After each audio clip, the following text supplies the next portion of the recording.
అందరికీ నమస్కారం. కార్తీక మాసంలో నారికేల దీపాన్ని ఇలా వెలిగిస్తే ధనపరమైన ఇబ్బందులు తొలగిపోతాయట. కార్తీక మాసంలో నారికేల దీపం వెలిగిస్తే శివానుగ్రహం సంపూర్ణంగా లభిస్తుందని, ధనపరమైన ఇబ్బందులు తొలగిపోతాయని, కోరిన కోరికలు నెరవేరుతాయని చెబుతారు.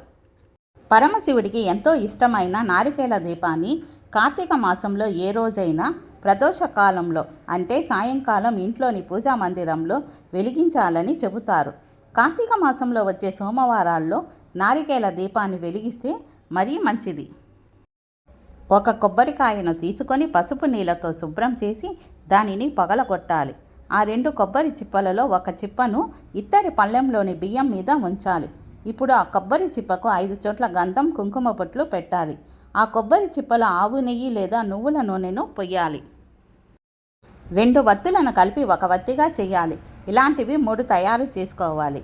ఈ 3 వత్తులను కొబ్బరి చిప్పలో తూర్పు వైపు ఒక వత్తి, ఉత్తరం వైపు 2వ వత్తి, ఈశాన్యం వైపు 3వ వత్తిని ఉంచాలి. అలా ఉంచిన తర్వాత ఏకహారతి లేదా అగరబత్తితో వెలిగిస్తూ దారిద్ర్య దుఃఖ దహనాయ నమశివాయ అనే మంత్రాన్ని 21 సార్లు చదవాలి.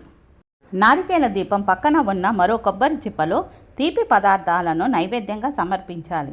అంటే ఒక కొబ్బరి చిప్పలో నారికేల దీపం, మరో కొబ్బరి చిప్పలో నైవేద్యం పెట్టాలి. నారికేల దీపం కొండెక్కిన తర్వాత ఏం చేయాలి? నారికేల దీపం కొండెక్కిన తర్వాత కొబ్బరి చిప్పను దీపం చుట్టూ ఉన్న పూలను ఎవరు తక్కని చోట చెట్టు మొదట్లో వేయాలి.